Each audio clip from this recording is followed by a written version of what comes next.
이 커피 누가 사왔어요?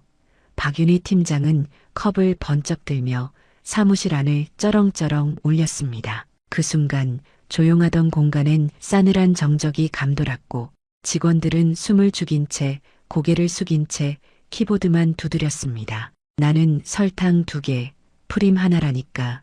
이건 무슨 묽은 물이야. 그녀의 목소리엔 불쾌감이 그대로 담겨 있었고 그 말끝은 늘 누군가를 향한 불만으로 귀결됐습니다. 그날 불똥은 신입사원 윤세희에게 튀었지요. 세희는 조용히 일어나 팀장 앞까지 걸어가 고개를 숙였습니다. 제가 잘못 드린 것 같네요. 죄송합니다. 그 말은 마치 배려하는 듯 하면서도 단호한 어조였고 눈빛엔 흔들림이 없었습니다. 박윤희 팀장은 세희를 위아래로 훑어보더니 비꼬듯 말했습니다. 예쁘장하게 생겨선 뭐라도 되는 줄 아나.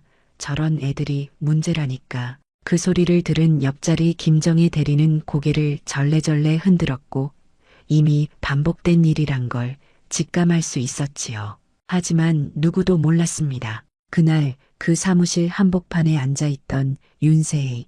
그 이름이 평범해 보이지만 사실은 이 회사 회장의 외손녀라는 사실을요.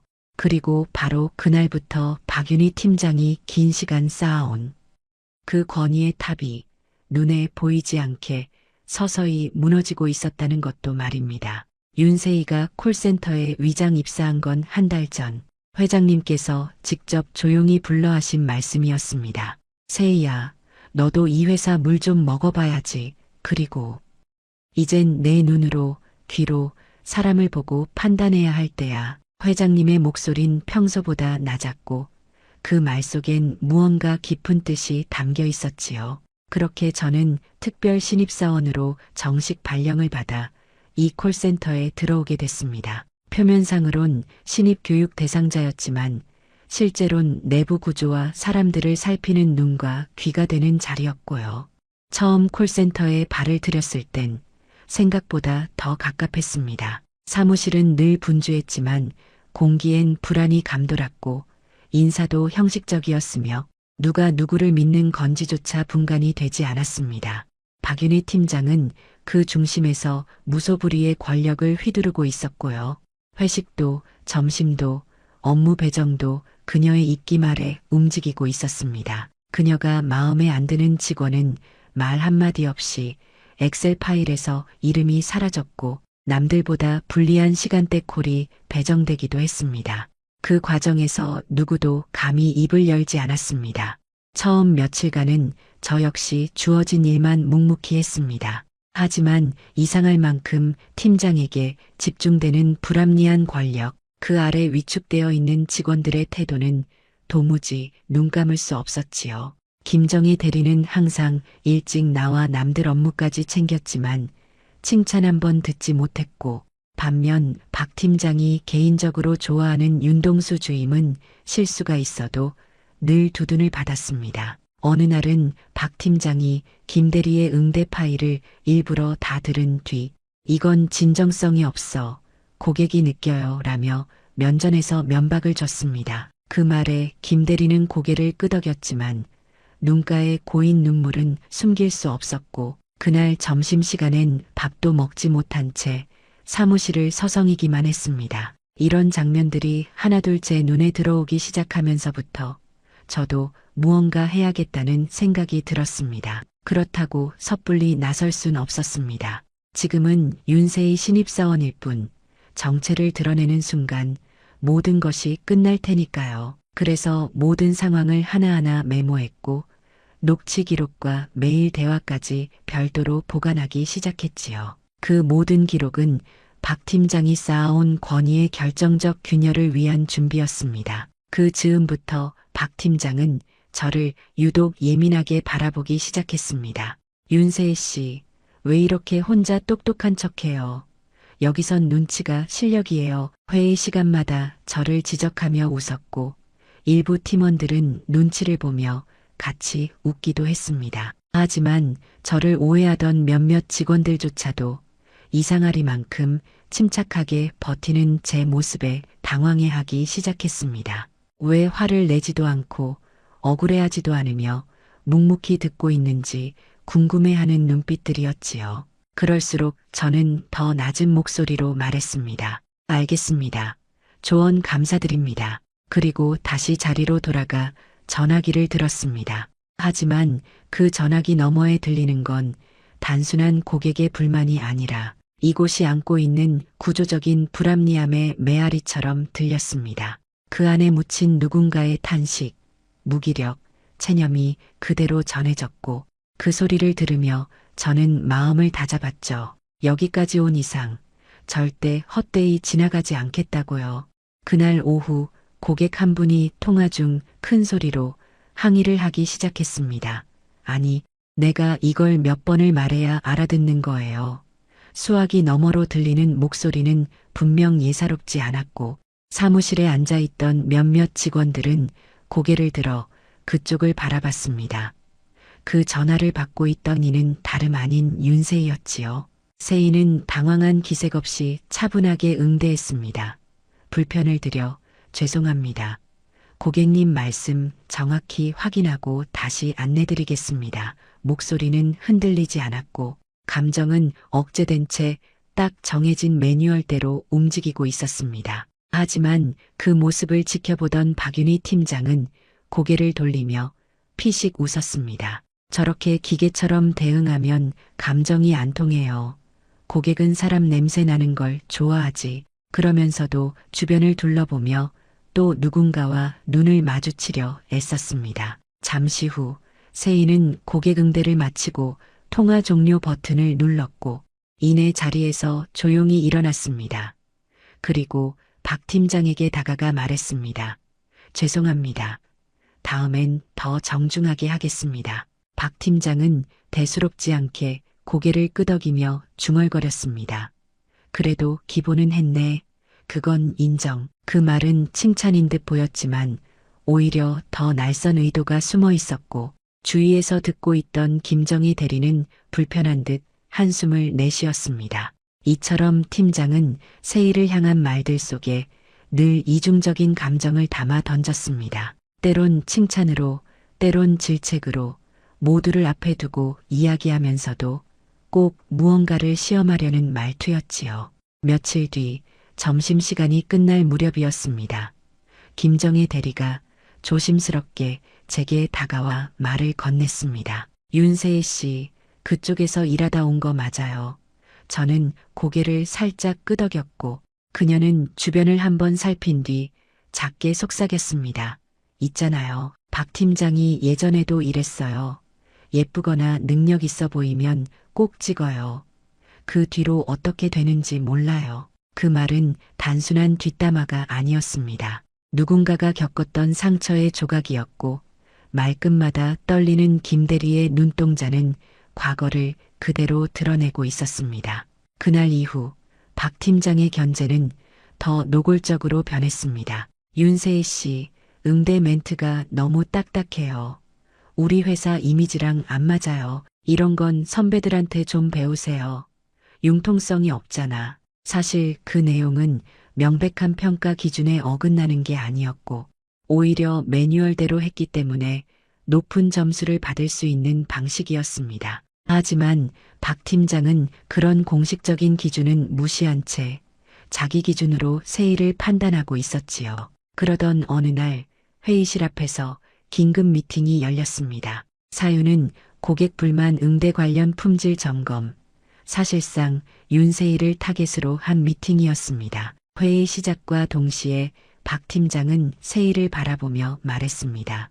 오늘은 특별히 윤세희 씨의 응대를 샘플로 들어보려 해요. 다 같이 듣고 뭐가 문제인지 짚어보는 시간 가져봅시다. 회의실에선 긴장감이 감돌았고 일부는 눈치를 보며 눈을 깔았고 어떤 이들은 귀를 기울였습니다. 녹취가 재생되자 고객의 불만과 욕설이 흘러나왔고 그의 차분하게 응대하는 세이의 목소리가 이어졌습니다. 그리고 박 팀장은 다시 한번 말을 던졌습니다. 여기서 문제점 보신 분 계세요? 한참 침묵이 흘렀고 아무도 입을 열지 않았습니다. 그때 김정희 대리가 작게 손을 들었습니다. 전잘응대한 것 같은데요. 저도 저렇게 대응합니다.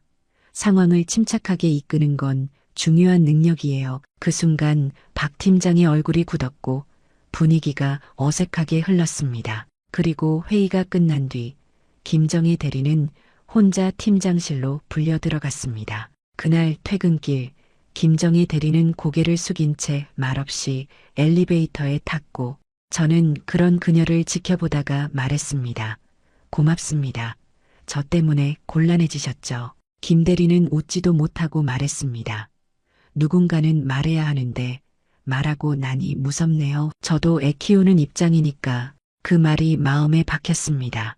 그 순간 제가 왜 여기 와 있는지를 다시금 떠올리게 됐고 그저 감정적으로 맞서는 게 아닌 이 문제를 분명하게 정리해야겠다고 생각했습니다. 그날 밤 저는 별도로 정리해 두었던 직장 내 괴롭힘 사례 리스트에 한 줄을 더 추가했습니다. 박윤희 팀장 특정 직원의 업무 평가를 객관적 기준이 아닌 외모와 태도로 결정, 공개적인 망신 주기 반복, 직원, 개인 감정에 따른 불공정 업무 배정. 이제 퍼즐은 하나씩 맞춰지고 있었습니다. 증거는 차곡차곡 모이고 있었고 분위기는 서서히 기울기 시작했습니다. 하지만 진짜 결정적인 한 방은 아직 남아 있었고 그건 곧 공개될 날이 다가오고 있었지요. 이튿날 아침 사무실엔 평소보다 더 무거운 분위기가 감돌았습니다. 박윤희 팀장은 출근하자마자 책상 위에 있는 서류 몇 장을 번쩍 들어 올리며 소리쳤습니다. 이게 뭐예요? 어제 고객 이력 정리가 하나도 안 돼 있잖아요. 이건 그냥 무시한 거죠. 그 말에 모두 긴장하며 고개를 들었고 박 팀장은 고개를 돌려 윤세희를 바라봤습니다. 윤세희 씨, 이거 당신이 맡은 거 아니었어요. 세희는 침착하게 대답했습니다. 어제 공유된 업무표엔 김정희 대리님 이름이 적혀 있었습니다. 그 순간 박 팀장은 입술을 깨물며 문서를 탁 하고 내려쳤고 그러니까 신입이 그런 걸 보면 내가 맞는지 아닌지 물어봤어야지. 그게 기본이에요. 사무실 안은 일순간 정적이 흘렀고 사람들은 고개를 숙인 채 아무 말도 하지 않았습니다. 윤세희는 묵묵히 서류를 받아 조용히 자리에 앉았습니다. 그리고 아무런 변명 없이 정리를 시작했습니다. 그 모습은 누구보다 침착했고 아무 말 없이 맡은 일을 처리해 나가는 태도는 오히려 박 팀장의 초조함을 더 부각시켰지요. 팀장은 그 모습을 못마땅하게 쳐다보다 결국 말했습니다. 내가 가르친 신입들은 다 나가 떨어졌어요. 그게 싫으면 알아서 눈치 챙기든가. 그 말은 경고였고 동시에 지금까지 다 내 손 안에 있었다는 메시지였지요. 하지만 팀장은 몰랐습니다. 지금 자신 앞에 있는 이 신입이 단순한 직원이 아니라는 것을요. 이미 본사 인사팀과 감사실은 제가 제출한 비공식 보고서를 통해 사내 분위기를 주기적으로 체크하고 있었고 제가 기록한 모든 발언과 업무 지시, 팀 내 구조까지 본사 차원에서 들여다보는 중이었습니다. 며칠 뒤 박 팀장은 팀 전체에게 다음과 같은 공지를 했습니다. 곧 본사에서 모니터링 나온답니다. 다들 복장 단정히 하고 응대 점검 매뉴얼 다시 숙지해요. 그 말에 직원들 모두 긴장했고 회의실에선 교육 담당자의 이름과 일시까지 전달됐습니다. 하지만 박 팀장은 웃으며 말했습니다. 걱정 마요.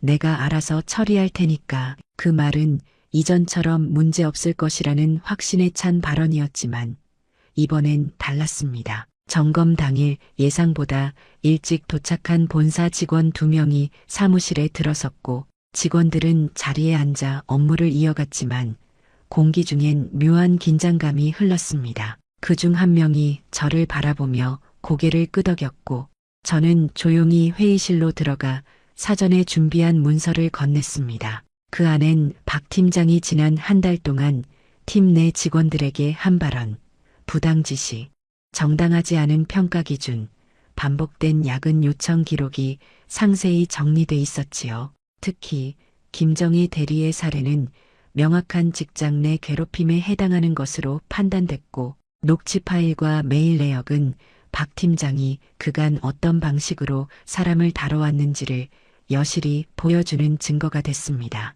보고서를 받은 본사 인사팀은 저에게 정식 조사를 위한 추가 확인 요청을 보냈고 그날 이후 저는 본격적으로 윤세의 신입사원이 아닌 회장 손녀로서의 행보를 시작하게 됐습니다. 사실 이 시점까지도 저는 제 정체를 드러낼 생각은 없었습니다. 그저 이 조직의 실체가 누구보다 객관적으로 드러나길 바랐고 감정이 아닌 사실로 진실을 밝혀내고 싶었기 때문이었습니다. 하지만 한 가지 예상치 못한 일이 생겼습니다. 김정혜 대리가 휴가를 내고 사무실의 모습을 보이지 않게 된 겁니다. 그녀는 본사 인사팀과 면담 이후 심리적으로 큰 충격을 받은 상태였고 며칠간 연락도 되지 않았습니다. 그 소식을 들은 저는 안타까운 마음에 직접 연락을 시도했고 다행히 통화는 연결됐습니다. 죄송해요. 제가 무리했나 봐요. 그냥 이직할까 생각 중이에요. 그 말에 저는 순간 아무 말도 할 수 없었습니다. 조용히 듣고만 있다가 결국 말했지요. 김 대리님, 지금까진 혼자였을지 몰라도 이제부터는 아니에요. 그냥 잠시 쉬세요. 대신 이건 제가 마무리할게요. 그날 이후 저는 모든 자료를 정식 감사 자료로 넘기고 본사와의 연결을 강화했습니다. 그리고 며칠 뒤 본사에서 한 통의 회람이 내려왔습니다. 어사 고객만족센터 윤희 팀장 직위 해제 및 특별감사 착수 안내. 사무실 전체가 술렁였고 박 팀장은 얼굴이 창백해진 채 회의실로 불려갔습니다. 그 순간 저를 힐끗 바라보는 눈빛엔 당혹과 분노가 섞여 있었습니다. 하지만 저는 그저 고개를 숙여 인사를 했습니다. 그 눈빛 속에 담긴 왜 나냐는 질문은 오히려 제게 이렇게 말하게 만들었습니다. 그간 너무 오래 버텼던 사람들이 많았거든요. 이제 그만 놓아줘야 할 시간이에요. 사무실 전체는 마치 긴 폭풍이 지나간 뒤처럼 정적에 휩싸였습니다.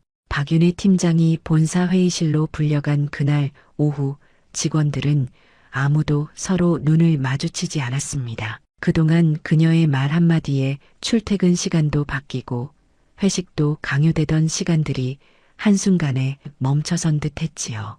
회의실 문이 닫히는 소리가 들릴 때마다 다들 숨을 죽이며 그 안을 바라보았고 시간이 흘러도 돌아오지 않는 팀장의 빈자리는 말하지 않아도 모두가 느끼는 해방이었습니다. 그리고 마침내 오후 늦게 본사 인사팀 직원이 직접 사무실에 들어와 짧게 공지했습니다. 오늘부로 고객만족센터 박윤희 팀장은 직위 해제됐으며 추후 조사는 내부 절차에 따라 진행됩니다. 그 말이 끝나자 고개를 들지 못하던 김정혜 대리가 처음으로 긴 한숨을 내쉬며 말했습니다. 정말 진짜 이런 날이 오긴 오는구나.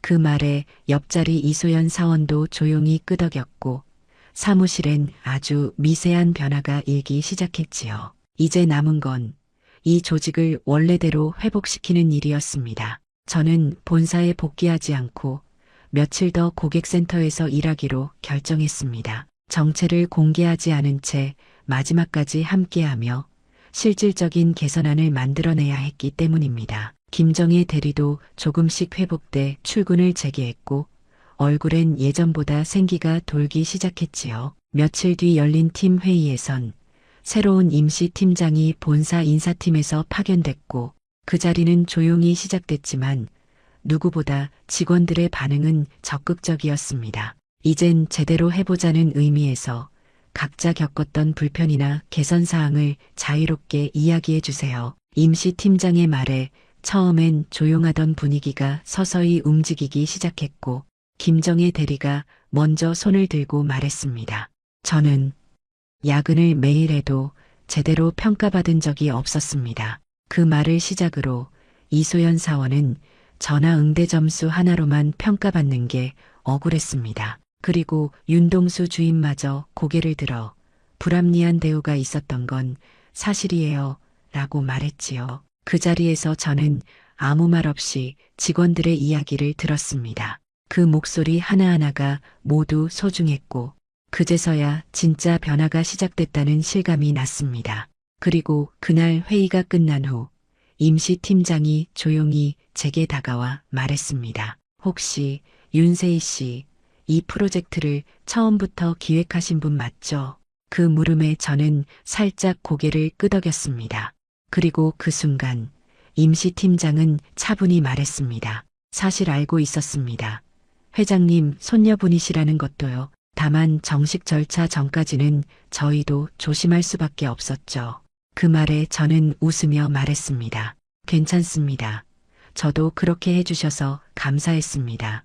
그 덕분에 제대로 된 진단을 할 수 있었으니까요. 그날 이후 회사는 고객센터 전반에 대한 구조 개선 작업에 착수했습니다. 평가 기준을 다각화했고 감정 노동에 대한 심리 상담 지원도 시작됐습니다. 무엇보다 사람을 사람답게 대하는 조직 문화를 만들기 위한 작업이 본격화됐지요. 그 과정 속에서 저는 본사로 돌아가게 되었고 고객센터 직원들과의 작별 인사 자리가 조용히 마련됐습니다. 그날 김정희 대리는 조심스럽게 제게 작은 봉투 하나를 건넸습니다. 이건 별건 아니고요. 그냥 저희가 직접 만든 손편지예요. 그 안엔 직원들 모두가 남긴 손글씨로 된 감사 인사와 작은 쿠폰 하나가 들어 있었습니다. 진짜 좋은 상사란 어떤 사람인지 처음 알게 해줘서 감사합니다. 그 순간 저는 눈시울이 붉어졌습니다. 사실 손녀로서가 아닌 진짜 한 명의 동료로 기억되고 싶었기에 그 작은 손편지가 주는 의미는 말로 설명하기 어려울 만큼 컸습니다. 사무실 문을 나서며 마지막으로 뒤를 돌아봤을 때 그 안엔 더 이상 숨죽이고 일하던 모습이 아닌 환하게 웃으며 각자 자리로 향하는 이들이 보였습니다. 그리고 그 안엔 제가 처음 만났던 무거운 공기가 아니라 사람 냄새 나는 따뜻한 기운이 퍼지고 있었지요. 본사로 복귀한 지 며칠 뒤 저는 회장실로 조용히 불려갔습니다. 오랜만에 마주한 할아버지, 아니 우리 회장님은 창밖을 내다보다가 천천히 고개를 돌리며 물으셨습니다. 세희야, 고생 많았지. 그 말에 저는 조용히 고개를 숙였습니다. 정말 상상 이상이었어요. 아랫사람들이 왜 힘들어하는지 이제야 몸으로 느낄 수 있었어요. 그 말에 회장님은 오래된 의자 등받이에 몸을 기대며 깊은 숨을 내쉬셨습니다. 그래, 그렇게 보고 느껴야만 비로소 책임질 수 있는 자격이 생기는 거란다. 할아버지는 테이블 위에 놓인 종이봉투 하나를 제게 건네셨습니다. 그 안엔 제가 정리해 제출한 보고서와 그에 대한 감사실과 인사팀의 공식 답변서가 들어 있었습니다. 현장 내 괴롭힘과 비합리적 구조에 대한 실질적 개선이 필요하며 관련 책임자에 대한 조치가 적절히 이루어짐. 보고서 마지막 장엔 직접 서명된 감사실장의 결재란이 보였고 그 아래 회장님의 코멘트가 작게 쓰여 있었습니다. 회사의 뿌리는 시스템이 아니라 사람이다. 그걸 가장 먼저 깨달은 사람이 진짜 주인이다. 그 말이 가슴에 크게 남았습니다. 저는 단지 잠시 다녀온 것뿐이지만 그곳에서 만난 사람들, 특히 김정희 대리와 같은 분들의 얼굴이 떠올랐습니다. 그들이 없었다면 저는 그저 서류 위의 숫자만 보고 판단했을지도 모릅니다. 그리고 그 사실이 오히려 저를 더 단단하게 만들었지요. 며칠 뒤 저는 인사팀과 함께 새로운 시스템 구축 TF에 참여하게 됐습니다. 목표는 단순했습니다. 더 이상 누군가 억울하게 고개 숙이지 않도록 만드는 구조. 이 작업은 생각보다 시간이 걸리고 때로는 반발도 있었지만 콜센터 내부 직원들로부터 받은 생생한 피드백을 바탕으로 근무 환경과 평가 시스템, 심리 상담 프로그램을 전면 개선하기로 결정했습니다. 한 달이 지난 어느 날 고객센터 사무실에 새로운 공지가 붙었습니다. 업무 평가 기준 개편 음성 응대 점수 외 감정 노동 강도 고려, 직원 의견 반영 시스템 신설. 그리고 그 아래에는 작은 글씨로 다음 문장이 적혀 있었지요. 말 한마디에 하루가 무너지는 사람들. 이제 그들을 보호할 시간이 필요합니다. 그걸 본 직원들 사이에선 작은 박수가 흘러나왔고 김정희 대리는 그런 공지를 사진으로 찍어 딸에게 보냈다고 합니다. 엄마가 바꾼 회사야 라고 썼다면서요. 그 말을 전해 들었을 때 저는 혼자 엘리베이터 안에서 울컥했습니다. 내가 뭘 그렇게 대단히 했다고. 하지만 누군가의 인생에 단 한 줄의 변화라도 만든 것이라면 그게 바로 우리가 지켜야 할 조직의 의미 아닐까 싶었습니다. 이제 저는 본사에서 새로운 업무를 이어가고 있지만 그때 만난 사람들과의 인연은 지금도 계속되고 있습니다. 명절마다 감사 인사를 전하는 김정희 대리, 결혼 준비 중이라며 초대장을 보낸 이소연 사원, 그리고 지금은 팀장이 되어 누구보다 따뜻한 리더가 된 윤동수 과장까지 그 모든 이름이 지금도 제 마음 한켠에 자리하고 있습니다. 그리고 그 중심엔 이 회사의 누군가가 그들의 이름 하나하나를 소중히 여길 줄 아는 사람이 있기를 바라는 조용하지만 단단한 바람이 있습니다. 그 바람이 바로 저였습니다. 몇 달 뒤 회사는 창립 기념일을 맞아 사내 연례 포상식을 열었습니다. 그의 포상 명단엔 평소와는 조금 다른 이름이 하나 올라 있었지요. 우수 내부 고발자 표창 고객만족센터 김정희 대리. 그 이름이 호명되자 사내 강당안은 일순간 조용해졌고 무대 위로 조심스럽게 걸어 올라오는 김정희 대리를 향해 누군가 먼저 박수를 치기 시작했습니다. 그리고 이내 사방에서 터지는 박수 소리에 그녀는 고개를 숙인 채 눈시울을 붉혔습니다. 그 장면을 지켜보며 저는 한 걸음 물러선 채 조용히 손뼉을 쳤습니다. 그 순간 제 머릿속엔 그날 회의실 문을 조용히 닫고 나가던 박윤희 팀장의 뒷모습이 스쳤습니다. 본사 징계위원회를 통해 직위 해제 및 사내 교육 6개월 처분을 받은 그녀는 그 뒤로 회사 내 다른 부서로 발령이 났고 더는 직원들의 앞에 서지 않는 자리에 머물게 되었지요.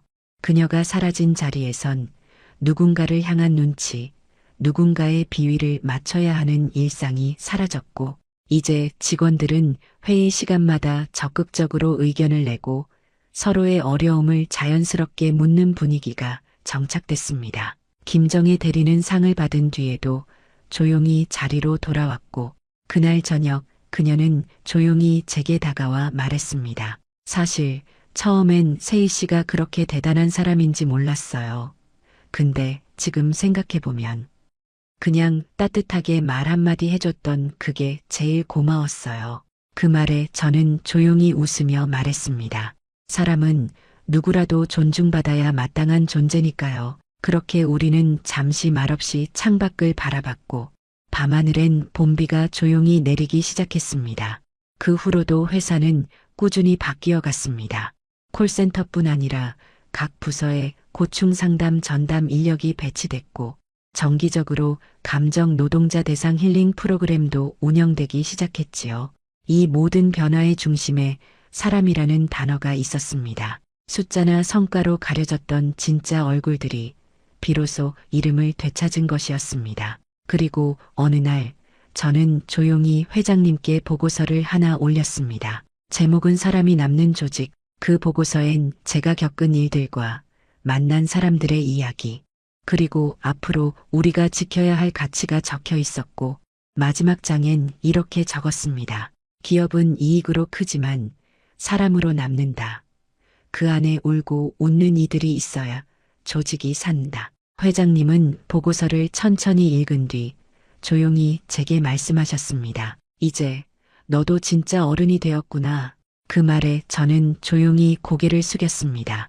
지금도 저는 여전히 바쁜 하루를 보내고 있지만 그 바쁨 속에서도 꼭 시간을 내어 콜센터를 찾아갑니다. 거기엔 아직도 묵묵히 자리 지키며 고객과 마주하는 사람들이 있고 그들 중 누군가는 누군가 나를 지켜보고 있다는 것만으로도 안심하며 하루를 버팁니다. 저는 그들의 마음을 압니다. 누구보다 가까이서 누구보다 깊이 그 마음을 봐왔으니까요. 이제는 더 이상 위장된 이름이 아닌 진짜 제 이름으로 그들을 응원합니다.